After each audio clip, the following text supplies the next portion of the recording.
Hoje, como é terça-feira, dia das nossas palestras, e a palestra de hoje, o amor como uma emoção suprema.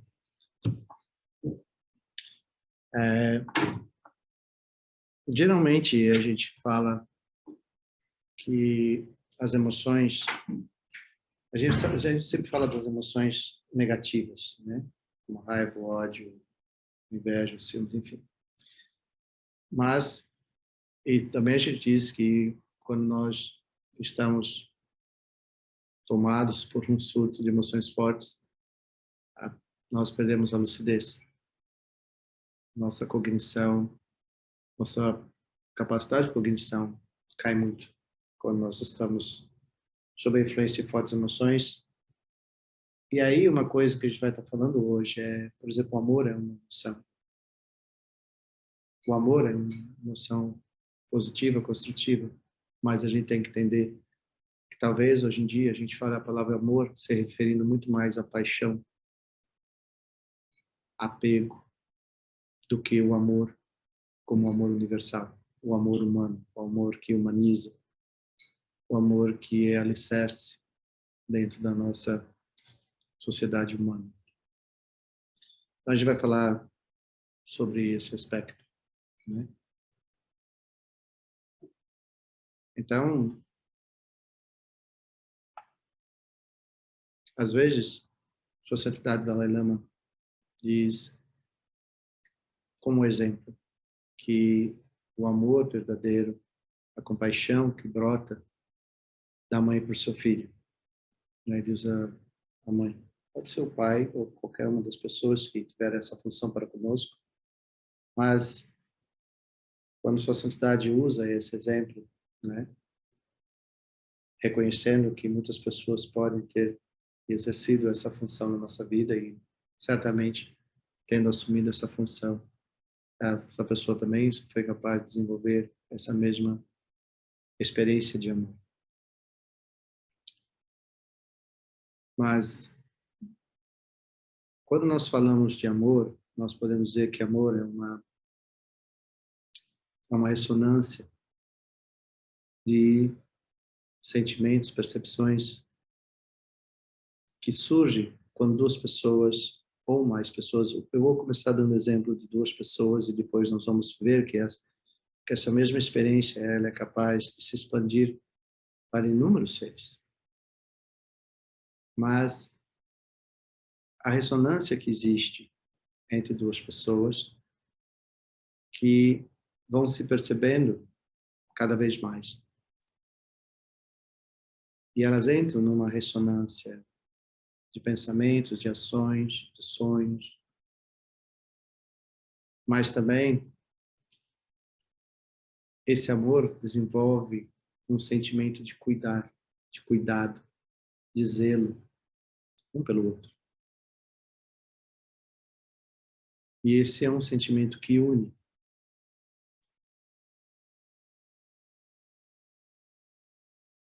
Por isso que muitas vezes, talvez, né? Hoje em dia nós temos usado a palavra amor ou eu te amo, talvez de uma maneira muito leviana.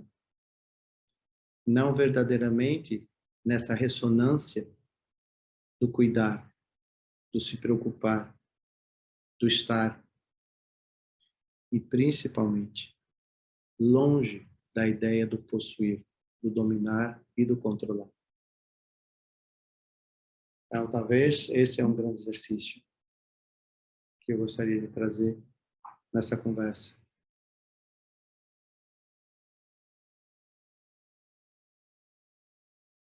No Dharma, a gente aprende que quando nós amamos alguém, nós aspiramos pela felicidade dessa pessoa.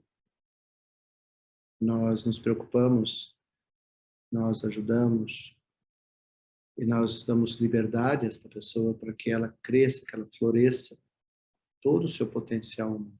Por isso que muitas vezes no início de uma conversa como essa, a gente pode trazer o exemplo dos pais, que amam seus filhos, querem o bem de seus filhos, cuidam dos seus filhos, zelam dos seus filhos, mas eles sabem que Os filhos são para o mundo.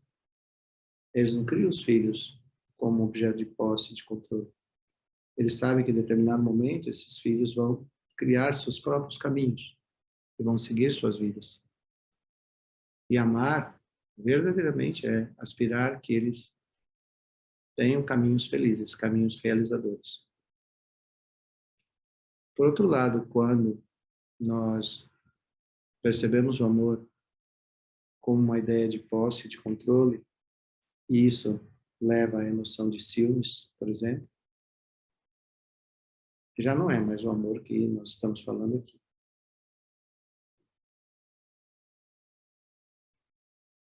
E essa é uma diferença muito grande, que deve ser tratada com muito carinho. Então, nós temos emoções como amor, como alegria, como regozijo, né? São sentimentos positivos, são emoções positivas, mas também tem o seu oposto, que também são emoções.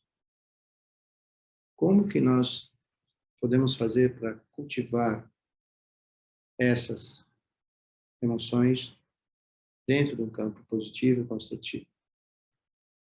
Então, por exemplo, nós temos a empatia, nós temos a compaixão, nós temos o altruísmo. O altruísmo é quando nossas ações no mundo, tudo que nós pensamos, planejamos, nossas ações, nossa fala, altruísta é sempre no sentido de que nós possamos ser úteis a todas as pessoas incondicionalmente. O altruísmo é uma atitude que nós podemos ajudar pessoas que nós nunca, talvez, vamos encontrar. Quando nossas ações, elas podem ser ações que têm início aqui, mas elas têm o objetivo de ajudar uma pessoa em outro país, em outro lugar. Mas eu posso nunca ter ido àquele lugar, eu posso nunca ter conhecido ou vir a conhecer essas pessoas. Mas a minha ação, a minha motivação, a minha intenção, o que me move é saber que o que eu estou fazendo está beneficiando a incontáveis outras pessoas. Então, no altruísmo, a gente tem essa percepção das nossas ações, como construí-las e realizá-las. Mas uma coisa que vem junto com esse altruísmo é o amor. E aí, hoje em dia, existem inúmeras pesquisas que vão falar sobre isso. E aí vocês podem, eu sugiro a vocês que peguem o livro do Matthew Ricard, lá tem um capítulo exatamente com o título como tem essa palestra, e vai falar sobre várias inúmeras pesquisas de vários autores, alguns a gente conhece aqui no Brasil, outros não, mas são neurocientistas, psicólogos, que se debruçaram para entender como que é essa experiência do amor. O que realmente o amor comporta? E aí, há momentos que, por exemplo, no Dharma, nós falamos que tudo é impermanente. O amor, ele pode acabar. Mas ele é um potencial humano. Então ele se recicla, ele se renova. Isso é uma coisa extremamente importante. Porque muitas vezes nós podemos ter uma perda muito forte de alguém que a gente ama muito. E a gente passa a desacreditar do amor por alguma decepção, por alguma perda. E por um determinado momento, aquele amor que era uma emoção que nutria, que acalentava, que inspirava, que acalentava, de repente se tornou uma experiência de dor, de tristeza, talvez até um sentimento de raiva, um sentimento de injustiça. Mas, rapidamente, esse amor se renova. Então, o amor tem com algumas características extremamente diferentes quando nós estamos falando do amor como uma coisa pura, verdadeira.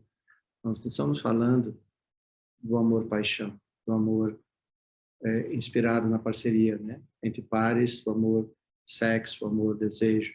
Esse também, essas emoções também existem, mas não é sobre esse amor que nós estamos falando. Nós estamos falando do amor genuíno.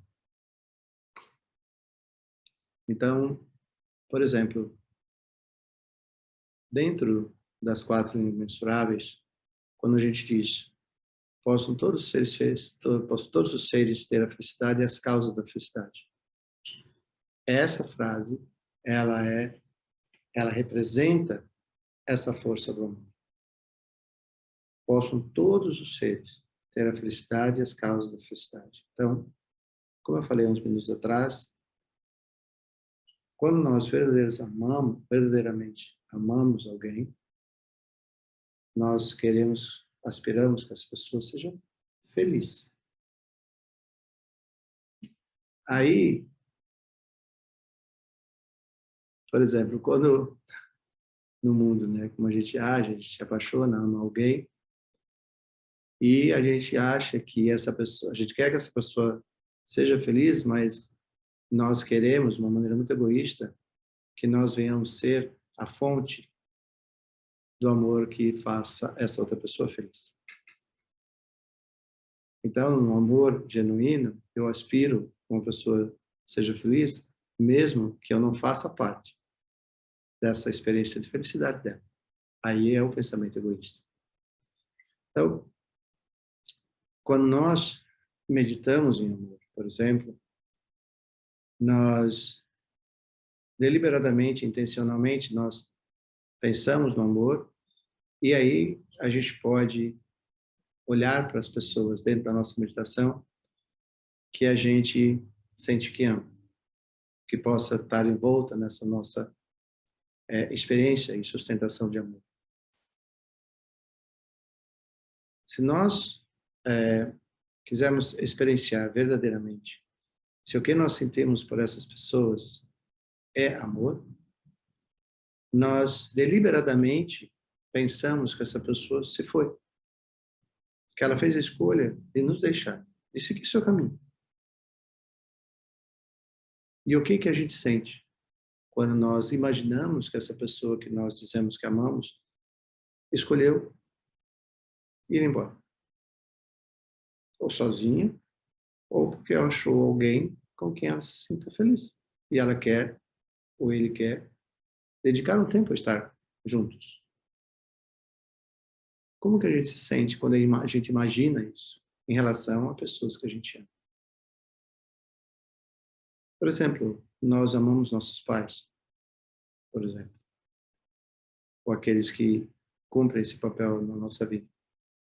Se nós imaginamos que nossos pais morreram ou estão acometidos de alguma doença grave, gera em nós uma emoção forte.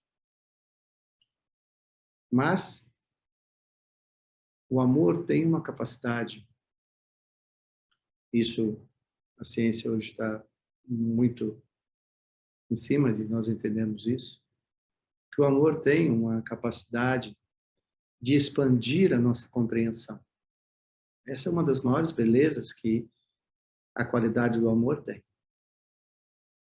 O amor é uma qualidade que ele expande o nosso olhar. A paixão, o amor que não é amor, mas a gente fala que é fácil de perceber. Se o amor, ele fecha a sua visão, isso não é amor. O amor, ele amplia a nossa visão. Então, por exemplo, supostamente, se nós imaginamos que nossos pais estão em terminalidade, obviamente que nós sentimos tristeza. Obviamente que nós já sabemos que vamos sentir falta deles. Mas também o amor permite que nós ampliemos o nosso olhar sobre a compreensão, por exemplo, da impermanência. Nós sabemos que todos nós, cedo ou tarde, vamos morrer. Morrer não é uma novidade, não é algo que aconteceu. Nossa, como isso aconteceu? Aconteceu, nós estamos vivos. Então, qualquer pessoa que está viva, cedo ou tarde, acaba morrendo. Então, o amor, ele traz uma compreensão, ele traz uma capacidade cognitiva muito diferente, totalmente diferente, de um amor que gere apego, que gere insegurança, que gere ciúmes, ou que a gente tem inveja do amor que as pessoas cultivam. Então, eu queria começar a convidar essa reflexão. Por que que o amor é chamado de uma emoção suprema? Justamente porque o amor tem essa capacidade. Quando nós cultivamos isso. Os neurocientistas, os psicólogos que debruçam sobre isso, hoje eles conseguem realmente entender que o cérebro tem regiões, microneurônios e tudo mais, não vou entrar nesses detalhes da biologia do amor, mas que comportam uma capacidade de, vamos dizer, de análise e de compreensão, acho que é essa palavra que eu quero usar, extremamente ampla, muito ampla. E por assim ser, talvez seja porque, agora vou me referir ao Dharma, no Dharma, os ensinamentos, todos na área de filosofia e na psicologia, vão realmente nos convidar a uma profunda reflexão, a ler, estudar, refletir sobre, meditar sobre isso, naquilo que a gente fala a bondade amorosa e compassiva.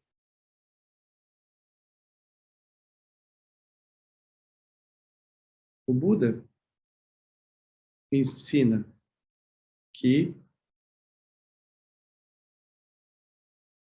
se nós queremos verdadeiramente desenvolver um entendimento amplo daquilo que é compaixão, nós temos que verdadeiramente desenvolver uma compreensão ainda maior do que é o amor.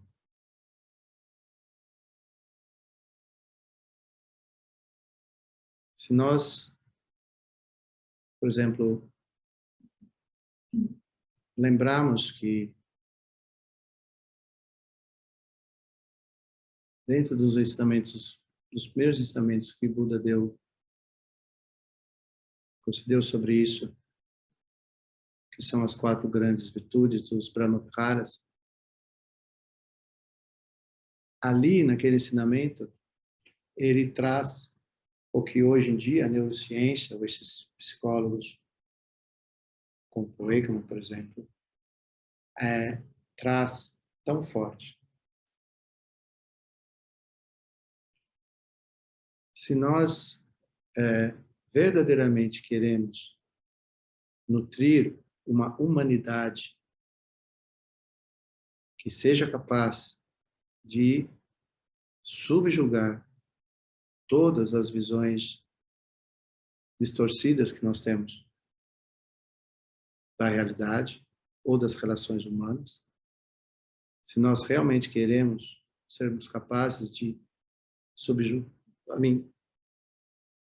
conseguir dissolver essa visão que hoje está, talvez, muito forte. É uma visão extremamente egoísta. Se nós realmente queremos destruir isso e reviver a nossa humanidade, assim como Einstein diz, nós temos que realmente ler, estudar, não só dentro do Dharma, mas estudar outros autores ocidentais, não necessariamente ensinamentos budistas, mas o que é importante é que a gente, para mim, por exemplo, pessoalmente, eu acho assim fantástico, vou dizer assim, dessa maneira, quando eu consigo ver textos budistas, essencialmente budistas, Dharma, ensinamentos do Buda, nos sutras, ou em outras fontes, a maneira como o Buda fala sobre o amor, e de repente a gente se depara com autores ocidentais, e nesse capítulo do livro do Matthew Ricard, ele vai citar vários autores, alguns autores eu tive o privilégio de conhecer, mas quando eles fazem associação através da neurociência hoje, né, conhece tão bem a natureza biológica e funcional, biológica, fisiológica do nosso cérebro, e conseguem, através de pesquisas, relacionar como que o nosso cérebro é verdadeiramente instrumentalizado para realmente viver, eu vou usar essa palavra, viver qualidades tão fundamentais que nós, seres humanos, temos. E aí, quando a gente olha nos ensinamentos budistas, a gente vai perceber que os ensinamentos, principalmente dentro de Lojong, os textos que são treinamentos bem específicos da mente, nós vamos perceber por que Buda nos incentiva todo o tempo a relaxar a nossa mente,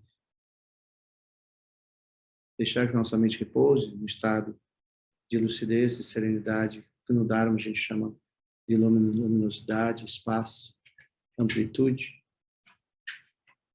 e silenciar e deixar que essa mente repouse. O que surge desse espaço, o que naturalmente surge desse espaço, é justamente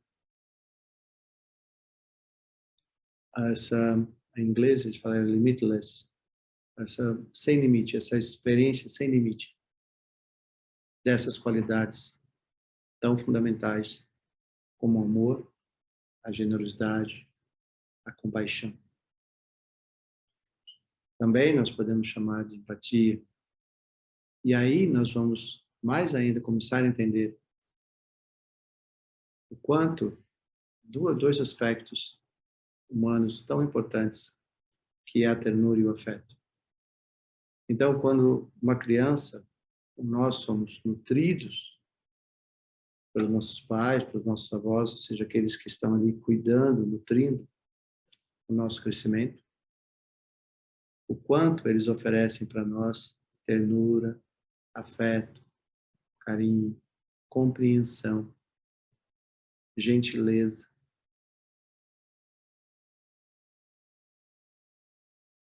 Essas qualidades, elas são tão fundamentais para nós, mas tem uma coisa que impulsiona, que nutre, de onde surge essa ternura, esse afeto, esse cuidado, essa gentileza, né? Surge dessa emoção suprema que se chama-se amor.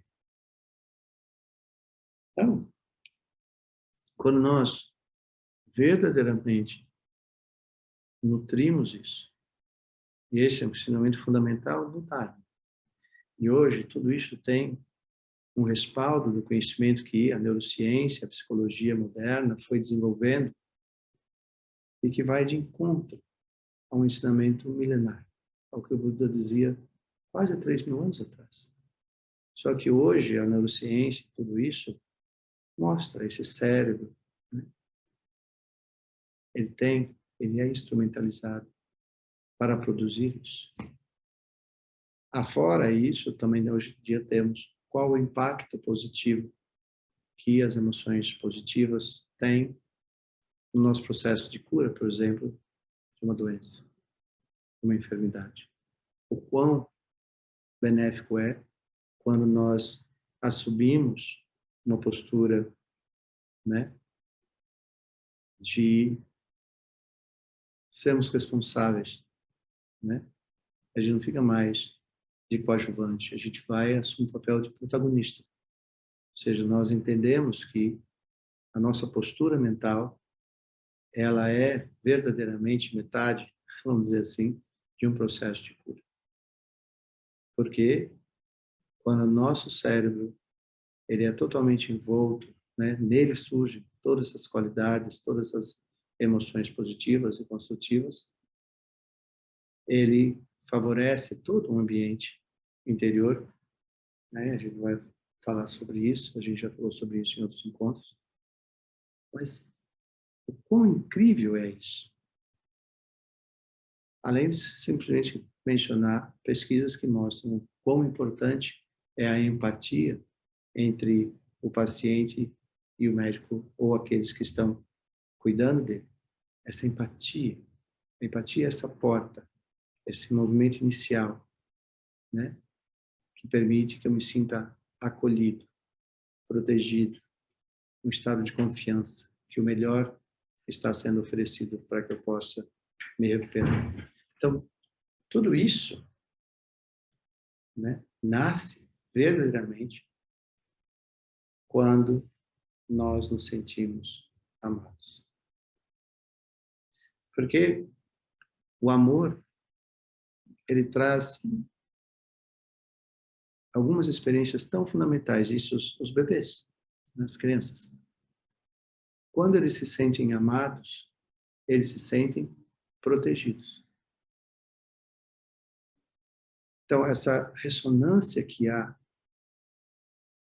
eu falei no começo, ela pode existir entre as pessoas que se conhecem, vão conversando, vão se entendendo, vão olhando positivamente para alguns sonhos possíveis de se realizar juntos. Esses cérebros vão entrando em ressonância, como se cada um já pudesse predizer o que o outro está sentindo, o que o outro está planejando. Então, quando isso vai acontecendo, né? E isso não se necessariamente, e faço questão de dizer, não necessariamente significa que esse amor é entre pares que vão se casar, que vão viver juntos, ou isso, aquilo. Não. Está para além disso tudo. Está para além. Pode ser que venha acontecer. Mas, geralmente, era um processo anterior do que hoje se vive. As pessoas iam se conhecendo, iam dialogando, iam conhecendo pontos comuns, iam conhecendo sentimentos comuns, e elas se aproximavam, existia aquilo que chamam de um magnetismo do amor.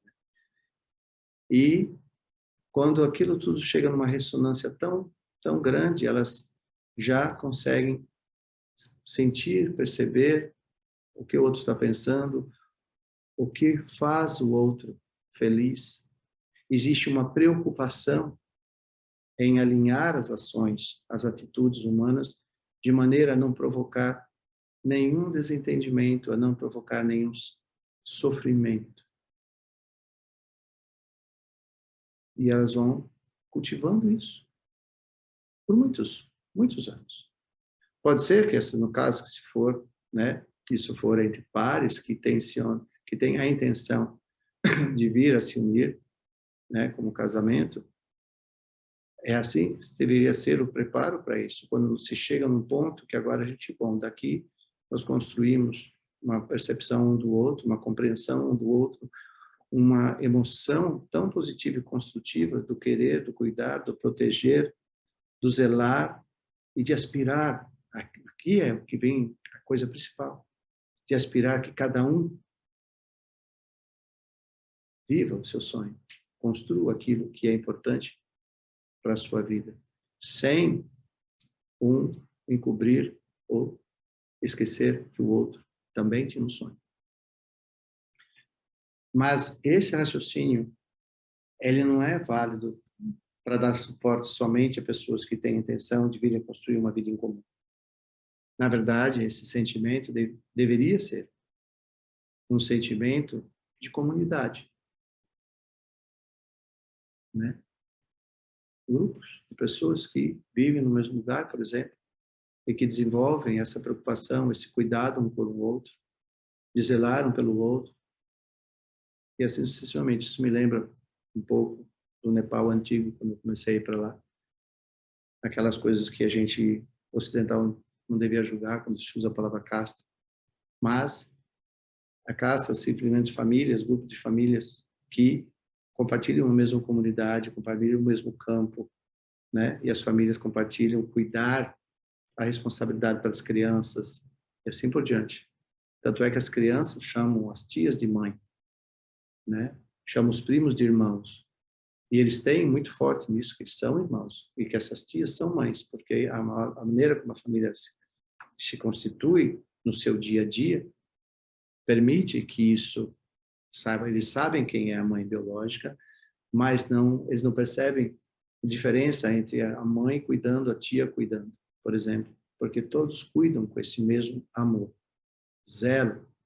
Então, quando nós realmente falamos sobre amor, nós devemos lembrar de algumas das emoções positivas e construtivas que nós temos. Por exemplo, quando a gente fala das paramitas, das 6 paramitas, algumas coisas estão ali. Se nós olharmos e abrirmos um pouco mais cada uma das paramitas, nós vamos perceber que elas têm uma linha, um eixo em comum. A gente pode mudar, por exemplo, generosidade, ética, paciência, tolerância, esforço, regozijo, sabedoria, enfim. Nós percebemos que da generosidade, a gentileza maior que nós podemos ter em relação ao outro é não virmos a ser causa e condição de sofrimento um para o outro. Isso é ética. Quando nós nos relacionamos uns com os outros, a paciência é a grande virtude que abre, né, para que a gente seja paciente com o nosso próprio aprendizado, paciente com o próprio tempo que nós precisamos para refletir, contemplar e que essas reflexões venham a se tornar ações e observar como essas ações acontecem. Então, a tolerância, o esforço para que tudo isso aconteça e a compreensão maior de tudo isso, que é a sabedoria. O que une isso aqui? Por exemplo, às vezes, quando a gente fala das 6 paramitas, as pessoas falam, o amor não está aí? O amor não é uma das paramitas? Na verdade, o amor não precisa ser nomeado, porque o amor é a fonte, é a base sobre a qual cada uma dessas paramitas se expande. Então, quando nós olharmos para as paramitas e vivermos cada uma dessas virtudes que são as paramitas, nós vamos ver que o amor é a base para todas elas. Porque nessa definição que a gente vai olhando sobre amor, né? Porque amor tem inúmeras definições de amor. Obviamente que tem inúmeras definições de amor. Mas, talvez, o legado dos ensinamentos budistas não está muito preso a ter uma definição de amor, mas sim uma compreensão do que é a emoção do amor em exercício. Quando ela é experienciada, quando ela se torna um modo de ser, a base sobre a qual todas as outras virtudes vão surgir. Aí nós, talvez, venhamos a entender que não haveria uma definição que comportasse a grandeza do que é a experiência do amor.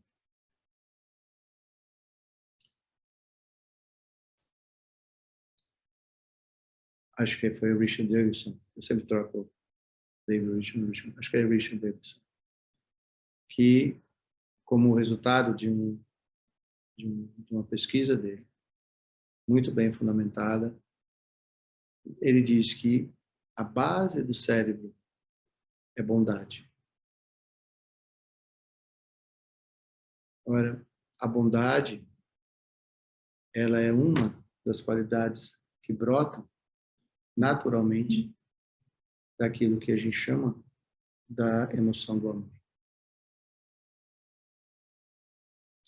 Mas também é tão lindo pensar que bondade é resultante de uma consistente prática de compaixão. Então, quando nós verdadeiramente vivemos compaixão e lembrar que compaixão é uma ação no mundo, de todos nós, que se preocupa, vamos dizer, a palavra se preocupa, tem interesse, e gera ações, de maneira que a experiência de sofrimento de todos os seres possa vir a cessar. Que todos os seres se tornem livres de toda e qualquer experiência de sofrimento. Que todos os seres sejam felizes. E que vivam, né? Que experienciem essa felicidade. Aí, se você contemplar isso, se você refletir sobre isso, e na sua meditação você permitir que isso floresça em você, surja esse movimento dentro de você, em relação a todos os seres, incondicionalmente. Aí a gente pode entender o que surge como resultado dessa pesquisa, que a base do cérebro é a bondade. Então, só imagina que tudo que nós fazemos repousa sobre, vamos dizer, uma almofada, que seja o conforto da bondade. Aí a gente realmente começa a perceber que bondade é resultante de uma prática de compaixão.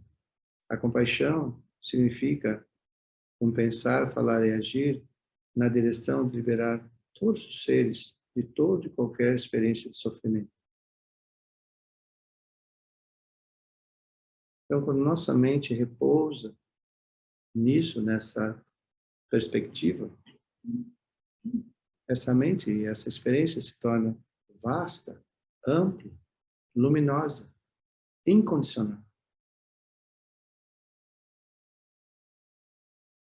E aí, o que surge disso, né, é a experiência do amor. Então, por exemplo, dentro do Dharma, a gente tem que o próximo Buda, Maitreya, ele é o Buda do amor.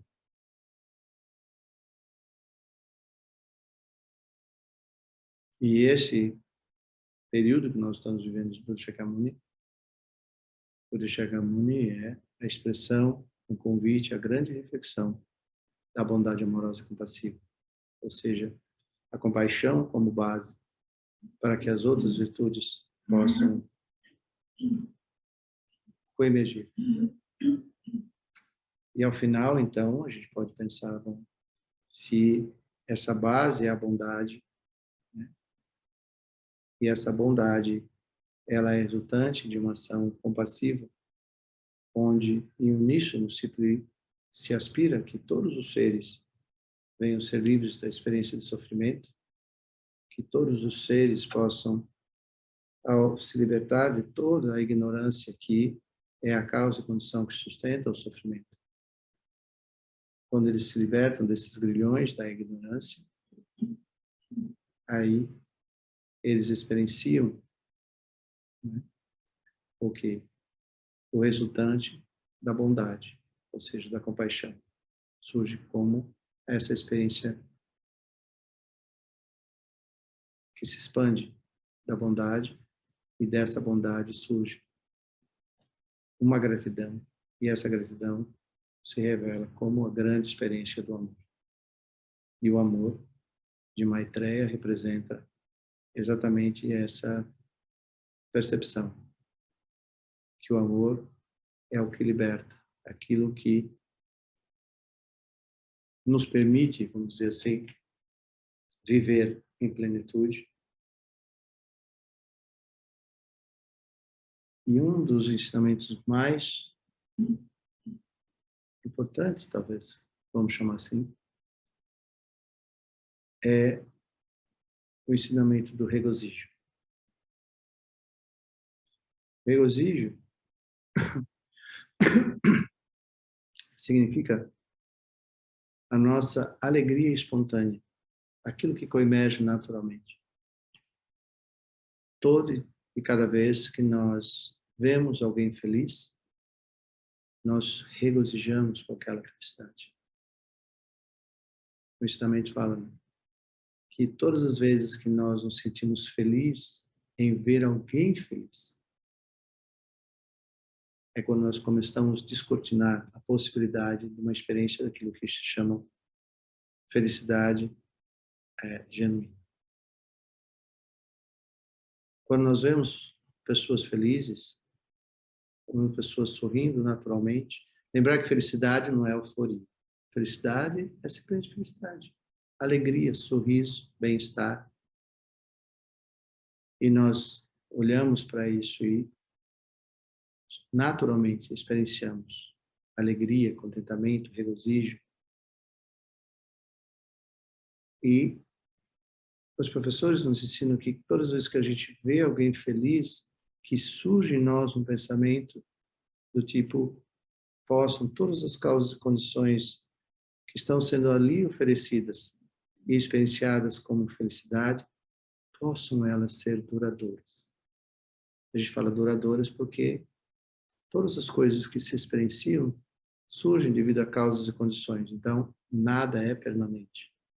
Mas, quando nós vemos alguém feliz, nós podemos, se surge em nós, naturalmente surge em nós, essa primeira alegria de ver alguém feliz, alguém sorrindo, alguém bem.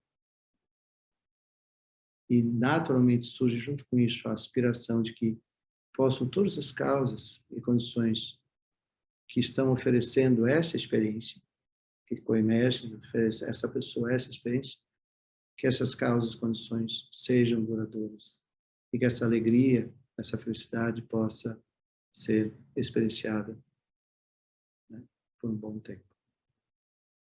Ao mesmo tempo, seria o mesmo, por exemplo, quando nós vemos alguém em sofrimento, seja qual o tipo de sofrimento, doença, guerras, desentendimentos, enfim. Quando nós vemos isso, que naturalmente surge em nós a aspiração, seja qual for a causa e condição que está ali presente e sendo experienciada como essa desavença, esse conflito, essa dor, enfim, possa cessar. Para que, o quanto antes, essa experiência de sofrimento cesse e possam as causas e condições de felicidade, alegria, contentamento, naturalmente surgir. Então, quando nós desenvolvemos a capacidade de, através da atenção plena, através de nós não permitirmos que nossa mente entre naqueles estágios de ficar julgando, condenando, enfim. Quando nós renunciamos a esse tipo de comportamento mental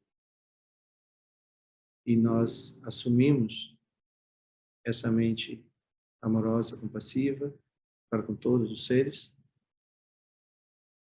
quando isso acontece, nós estamos começando a desenvolver e criar as causas e condições para que a gente possa verdadeiramente experienciar amor. Então, isso são aspectos extremamente importantes para que a gente venha dar atenção no nosso dia a dia, naturalmente, sobre isso.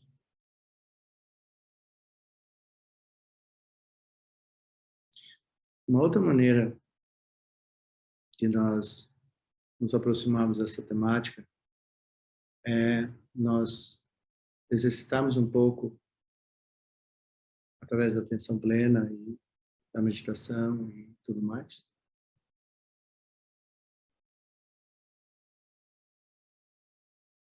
Ontem, no grupo de estudos, eu convidei as pessoas a, por uma semana, elas observassem, brincando, né? Pega aí seu relógio, seu celular, alguma coisa, e coloque lá para tocar um sininho, qualquer coisa, cada meia hora, acho que eu falei. Então, cada meia hora, seu telefone faz tim, E naquele momento, você observa qual a qualidade dos seus pensamentos. Na verdade, o exercício começa assim, na hora que toca lá o sininho, a primeira coisa é você prestar atenção se a sua atenção está aonde você está, naquilo que você está fazendo, envolvido naquele momento. Primeira coisa. Segunda coisa é qual a qualidade dos seus pensamentos? O que está predominando enquanto pensamentos naquele momento? Faça o mesmo em relação às suas emoções. Então, esse é um exercício que não é difícil de fazer e que nos ajuda a realmente, para aqueles que quiserem, se sentirem motivados, a ir alinhando, né? Trazendo a sua atenção, as suas ações, os seus pensamentos, a sua fala, de uma maneira que você cultive as qualidades que você precisa para realizar os seus sonhos, os seus projetos, tudo mais. Então, ontem, quando eu trouxe essa conversa, esse convite a essa prática, era com o objetivo de estimular vocês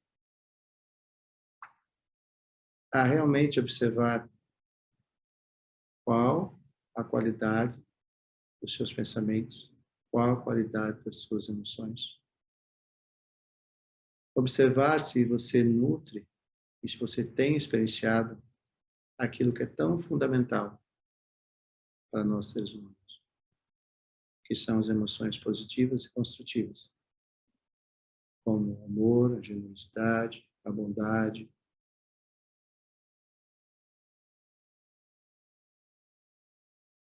a equanimidade.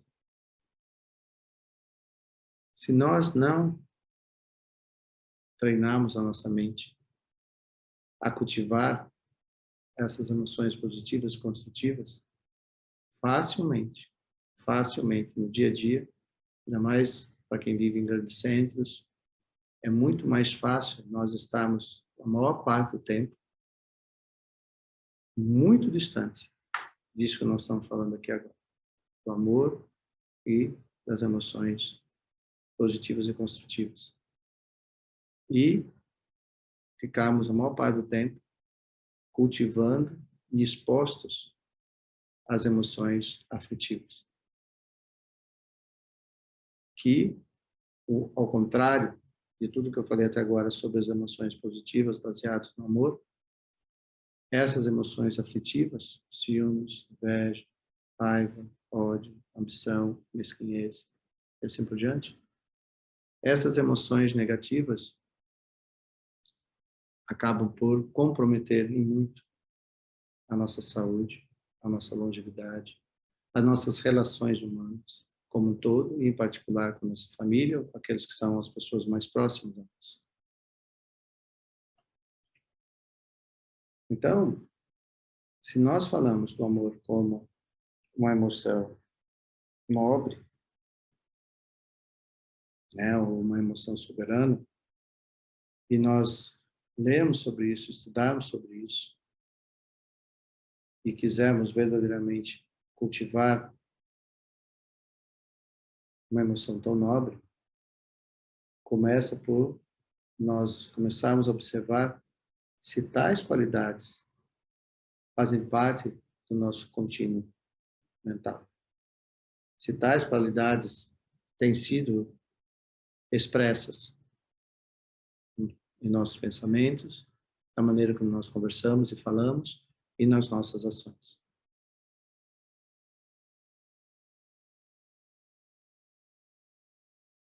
Então, eu acredito muito que se nós realmente queremos cultivar essa qualidade tão nobre, todos nós temos essa capacidade. Todos nós. Nós devemos começar a primeiro observar qual é a qualidade das nossas emoções? Qual é os pensamentos predominantes? Quais são as nossas atitudes diárias frente a tudo aquilo que a gente experiencia?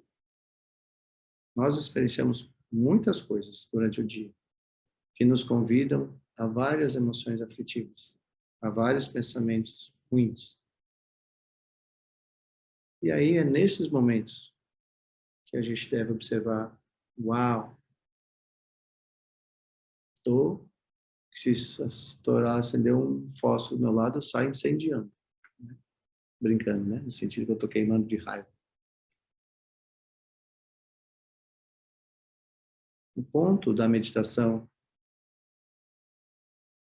que no Dharma é tão importante, e quando eu converso com vocês, eu falo que meditar é familiarizar-se, e aí que vem a extensão dessa palavra familiarizar-se dentro desse contexto que a gente está conversando hoje. Familiarizar-se com as nossas qualidades. Familiarizar-se com aquilo que nós, hoje em dia, fica aqui o convite. Quando vocês pensam em amor, ou vocês dizem que amam alguém, observa o que você está dizendo para você mesmo quando você diz que ama alguém. Qual a representatividade que essa pessoa tem, que você classifica a sua relação com ela, o sentimento que você tem por ela ou por ele, como amor.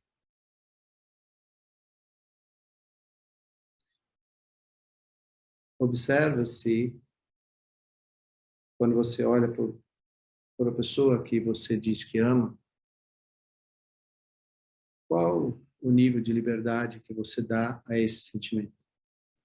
Qual o nível de liberdade que você dá a esta pessoa? Qual o seu nível de empenho em ser causa e condição de felicidade a esta pessoa? E aí observa quais os atributos que você oferece a essa pessoa como representação do amor que você tem por ela ou por ele. Quais são os elementos que você oferece para que você, ou seja, que expresse o amor que você sente por essa pessoa? O maior atributo que nós oferecemos a quem nós amamos é a compaixão. Ou seja, nós seríamos incapazes de virmos a ser qualquer tipo de causa e condição de sofrimento a essa pessoa.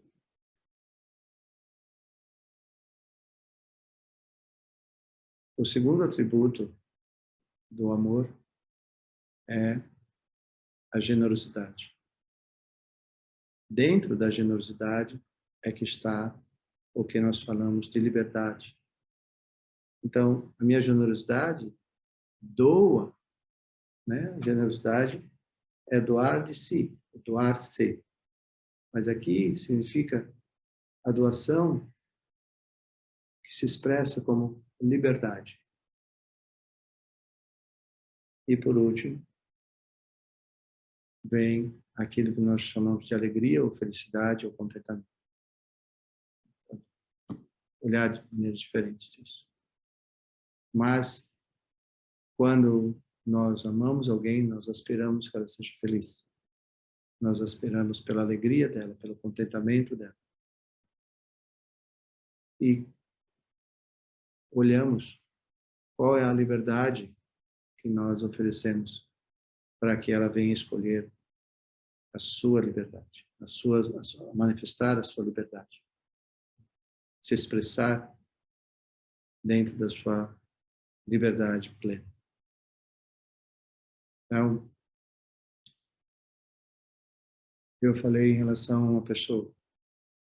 No entanto, assim como nos ensinamentos de compaixão, nós dizemos que é fácil nós termos compaixão pelas pessoas muito próximas a nós, aquela que faz parte de um ciclo muito próximo, nossos pais, nossos filhos, esposa, enfim, avós, ou seja, é um ciclo muito próximo. Então, há uma relação muito íntima, interpessoal ali. Então, a compaixão naturalmente floresce e se sustenta.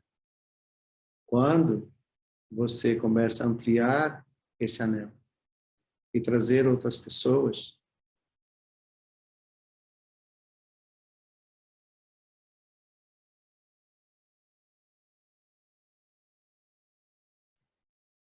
ok, voltou. Então, é quando nós realmente observamos se nós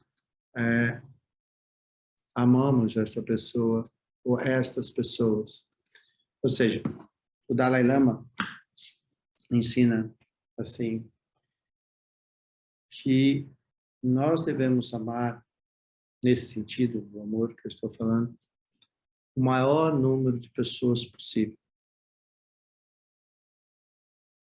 Nós deveríamos expandir o nosso amor, sermos essa fonte de amor ao maior número de pessoas possíveis.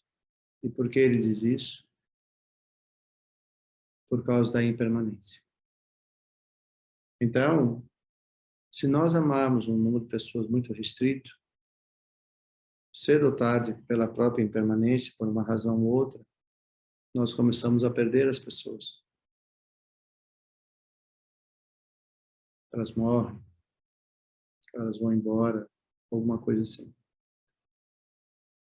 E aí, se nós depositarmos todo o nosso amor em um número muito pequeno de pessoas, corremos o risco de, em algum momento, nós ficarmos sós. Ao passo que, se nós cultivarmos o amor por um grande número de pessoas, formos capazes de cultivar esse amor por um maior número de pessoas, nós dificilmente vamos estar sós. Então, aqui, às vezes, nós nos confundimos com alguns ditos populares, né? Se eu amo uma pessoa, não preciso de mais ninguém, eu só preciso de você. Isso é um dito popular, uma frase comum. Esse é um conceito muito equivocado de amor. Porque nós estamos falando do amor a um companheiro ou uma companheira. O amor que nós estamos falando aqui está para além disso. Eu frisei isso desde o começo da conversa. Então, no amor, na expressão do amor como uma emoção suprema, não cabe dizer isso. Eu tenho você, eu não preciso de mais ninguém. Porque o amor, esse tipo de frase, ela, infelizmente, ela coloca as coisas num certo egoísmo. Primeiro, porque eu posso depositar um amor, uma intensidade tão grande sobre alguém e tolher ela de sua liberdade de ser, e ela pode decidir, ou ela pode decidir ir embora. Ou, pelas causas e condições, deixar de viver.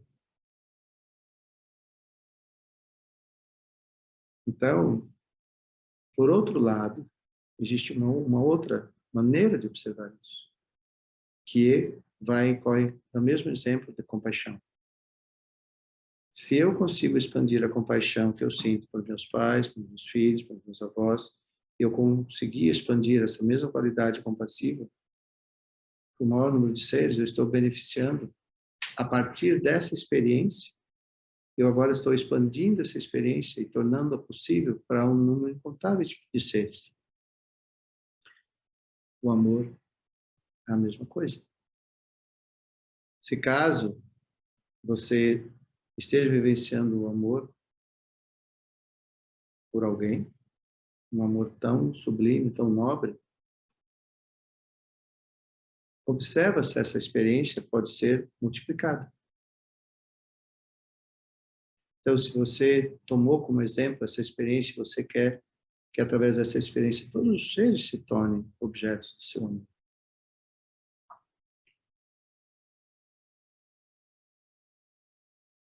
Aí você realmente está usando a experiência de maneira a reconhecer que todos os seres são merecedores desse mesmo amor. E, obviamente, você pode ter uma profunda gratidão, incomensurável, na verdade, à pessoa ou às pessoas que permitiram que você desenvolvesse essa visão tão ampla, tão expansiva sobre uma qualidade tão nobre como o amor.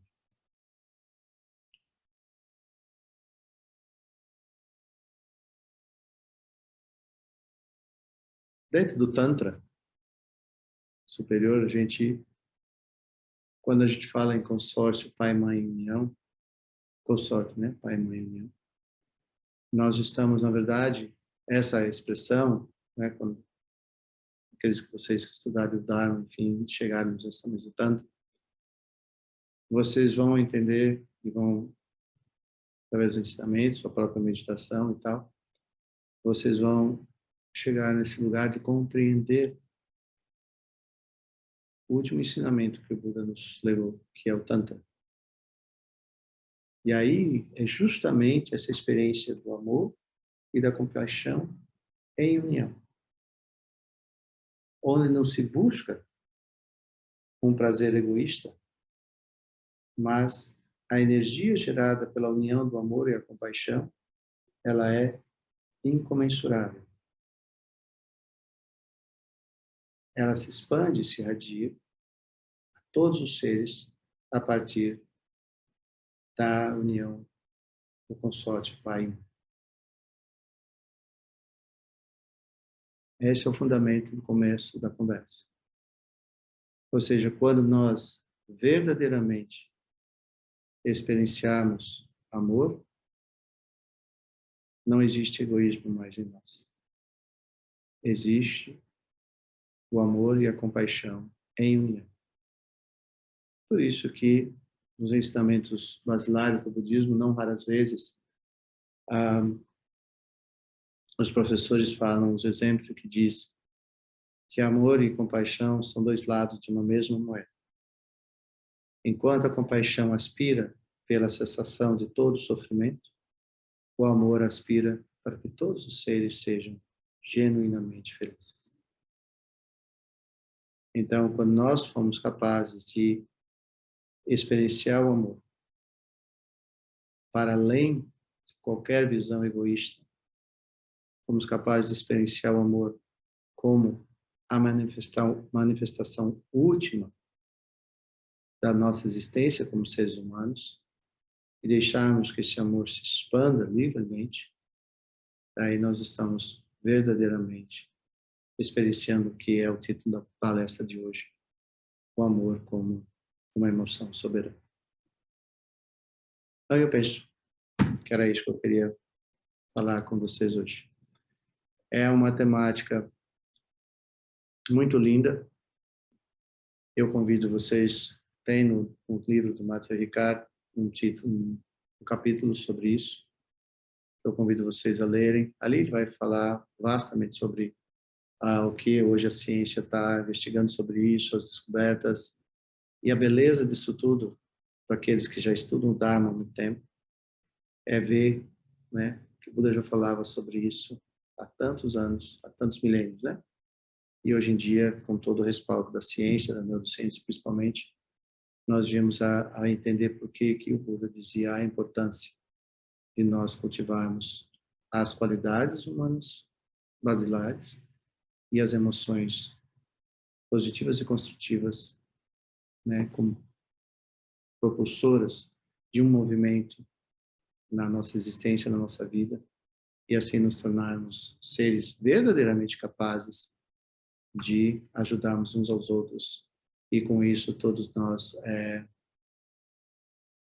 possamos alcançar esse nível de compreensão, que já é um grande passo ao caminho da iluminação. O livro do Matthieu Ricard é esse aqui, A Revolução do Altruísmo, e este capítulo vai estar na página 79. Vai da página 79 até a página 86, eu acho. por aí. Eu recomendo, isso, até a página 92. Eu recomendo que vocês leiam esse capítulo. É um capítulo que inspira muito. Aliás, o livro inteiro. Eu recomendo esse livro para todo mundo. Mas ele é pequenininho, né? Mas, enfim, me perguntaram hoje se eu estava lendo a Bíblia. Eu falei, é bem parecido, porque fala-se das qualidades humanas, né? Que todos nós somos dotados. Enfim, aqui é a minha recomendação para que vocês possam ler e que se torne fonte de inspiração, como foi para mim há muito tempo atrás, e que a gente consiga trazer isso como uma prática de vida, uns com os outros, num momento que é extremamente necessário nós cultivarmos isso. Tá bom? Então, muito obrigado por todos vocês que estiveram aqui conosco e que essa fala possa ter sido inspiradora a vocês e que todos, né, como diz as comensuráveis, possam todos os seres ter a felicidade e todas as causas da felicidade, possam todos os seres estarem livres do sofrimento, de todas as causas do sofrimento, possam todos os seres jamais se separar da suprema bênção, pois ali não há sofrimento. Possam todos os seres viverem na mais pura e completa equanimidade, livres do apego e aversão aos próximos e distantes. Que todos nós tenhamos um lindo final de noite e que todos nós sejamos seres genuinamente felizes.